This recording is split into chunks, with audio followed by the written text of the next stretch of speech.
सूरज अभी निकला भी नहीं था। पहाड़ों के बीच फैली धुंध ऐसी लग रही थी जैसे खुद धरती सांस ले रही हो। गंगाधर नंगे पांव ठंडे पत्थरों पर खड़ा था। उसका शरीर अब भी पिछले घावों की याद दिला रहा था। पीठ पर जले हुए निशान, हाथों में कंपकंपी और सीने के भीतर वो अजीब सी गूंज जिसे गुरुजी एनिमा कहते थे। वज्र गुरु उसके सामने चुपचाप खड़े थे। गुरुजी बोले, आज मैं तुझे सिखाने नहीं आया। गंगाधर ने सिर उठाया। आज मैं देखूंगा तू कितना टूट सकता है। गुरुजी ने छड़ी जमीन पर रखी। पूरा इलाका एक गोल घेरे में बदल गया। पत्थर हवा में उठ गए। जमीन कांपने लगी। एनिमा कोई शक्ति नहीं है, ये तेरे अस्तित्व की सबसे छोटी इकाई है। जब तक तू इसे अपने हर रेशे में महसूस नहीं करेगा, तू आगे नहीं बढ़ेगा। उन्होंने उंगली उठाई। अचानक गंगाधर के शरीर पर अदृश्य दबाव पड़ा। ऐसा लगा जैसे हड्डियां आपस में टकरा रही हों। वो घुटनों पर गिर गया। उसकी सांसें बिखर गईं। आंखों के आगे अंधेरा छा गया। लेकिन गुरुजी रुके नहीं। गंगाधर ने दांत भींचे। हाथ कांपते हुए जमीन पर टिके। वो उठा, आधा, फिर गिरा। दबाव और बढ़ गया।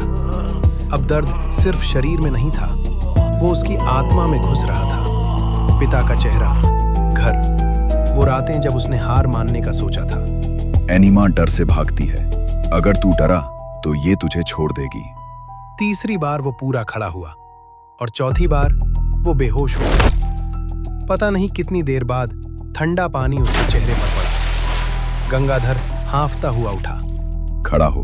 अब उसकी आवाज कांप रही थी। अब भी। वो फिर खड़ा हुआ। पैर सुन्न थे।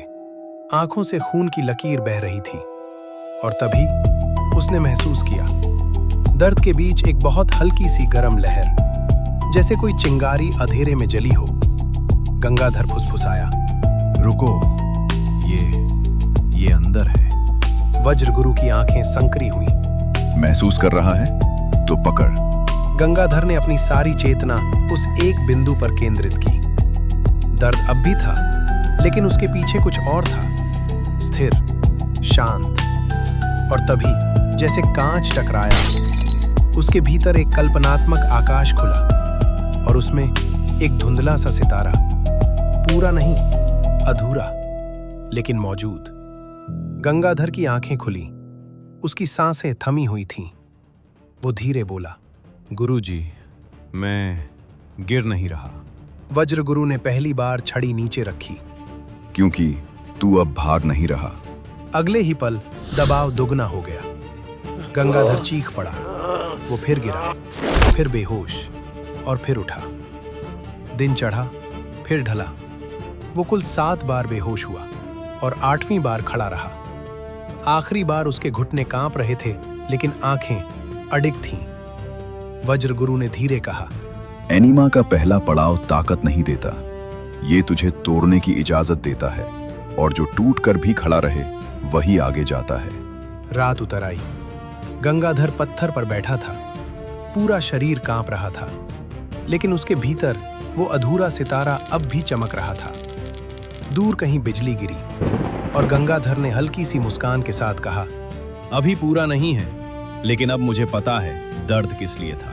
जानने के लिए हमारे YouTube चैनल को सब्सक्राइब जरूर करें ताकि आपको हमारे अगले भाग का अपडेट तुरंत मिलता रहे।